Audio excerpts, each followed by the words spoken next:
கன்னகத்தின் குரல் நேயர்கள் அனைவருக்கும் வணக்கம். நீங்கள் இந்த வீடியோவை தொடர்ந்து கண்டுகளிக்க கன்னகத்தின் குரல் யூடியூப் சேனலை சப்ஸ்கிரைப் செய்ய வேண்டுமாய் கேட்டுக்கொள்கின்றோம். நடைபெறக்கூடிய 2026ஆம் ஆண்டு சட்டமன்ற பொதுத் தேர்தலில் 234 தொகுதிகளிலும் எந்தெந்த கட்சி சார்பில் யார் யார் வேட்பாளராக நிற்க உள்ளார்கள் என்பதை நாம் இந்த கன்னகத்தின் குரல் வழியாக நாம் தொடர்ச்சியாக சொல்லிக்கொண்டே வருகின்றோம். அந்த வகையில் இன்று நாம் பார்க்கக்கூடிய தொகுதி ராமநாதபுரம் மாவட்டத்தில் உள்ள திருவாடானை சட்டமன்ற தொகுதி. இந்த திருவாடானை சட்டமன்ற தொகுதி 1952 முதல் இன்று வரை 16 சட்டமன்ற பொதுத் தேர்தலை சந்தித்துள்ளது. இந்த 16 சட்டமன்ற பொதுத் தேர்தலில் 11 முறை காங்கிரஸ் கட்சியே அங்கு வெற்றி பெற்றுள்ளது. அவ்வாறு இங்கு வெற்றி பெற்ற காங்கிரஸ் கட்சியில் ஒரே குடும்பத்தைச் சேர்ந்த திரு கரியமாணிக்கம் அம்பலம் அவர்களும் திரு கே.ஆர். ராமசாமி அம்பலம் அவர்களும் தற்போது சட்டமன்ற உறுப்பினராக உள்ள திரு கருமாணிக்கம் அவர்களும் தொடர்ச்சியாக 11 முறை வெற்றி பெற்றுள்ளார்கள்.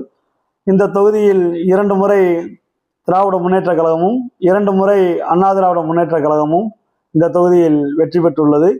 அண்ணா திராவிட முன்னேற்ற கழகத்தில் இந்த தொகுதியில் முக்குளத்தூர் புலிப்படையினுடைய தலைவர் திரு கருணாஸ் அவர்கள் இரட்டை இலை சின்னத்தில் 2016ஆம் ஆண்டு வெற்றி பெற்றார்.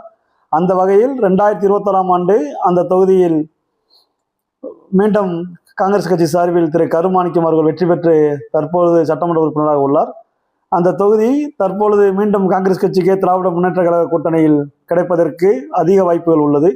அவ்வாறு காங்கிரஸ் கட்சிக்கே அந்த தொகுதி கிடைத்தால் மீண்டும் அங்கு சட்டமன்ற உறுப்பினராக உள்ள திரு கருமாணிக்கம் அவர்களை அந்த தொகுதியில் மீண்டும் வேட்பாளராக களம் காணக்கூடும்.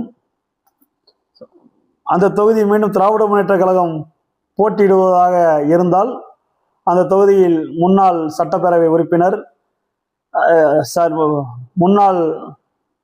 முன்னாள் சட்டப்பேரவை உறுப்பினர் முக்குளத்தூர் புலிப்படையினுடைய தலைவர் திரு கருணாஸ் அவர்கள் தற்பொழுது திராவிட முன்னேற்ற கழக கூட்டணியில் உள்ளார். அவர் மீண்டும் இங்கு உதயசூரியன் சின்னத்தில் களம் காணலாம். அவர் இல்லை என்றால் மீண்டும் திராவிட முன்னேற்ற கழகம் அங்கு போட்டியிட்டால் முன்னாள் மாவட்ட கழகத்தினுடைய செயலாளர் முன்னாள் அமைச்சர் சுப தங்கவேலன் அவர்களுடைய மகன் முன்னாள் மாவட்ட செயலாளர் திரு சூபாதா திவாகரன் அவர்கள் 2016ஆம் ஆண்டு குறைந்த வாக்கு வித்தியாசத்தில் திரு நடிகர் கருணாஸ் அவர்களிடம் தோற்று போனார். அவர் மீண்டும் இங்கு களம் காணலாம் என்பது இங்கு உள்ள ஒரு வாய்ப்பாக உள்ளது. இந்த 2 பேர் களம் காணவில்லை என்றால் மூன்றாவதாக ஒரு நபர் களம் காண்பதற்கு தயாராக உள்ளார். அவ்வாறு களங்களுக்கு தயாராக உள்ள நபர் திரு நல்ல சேதுபதி அவர்கள் முன்னாள்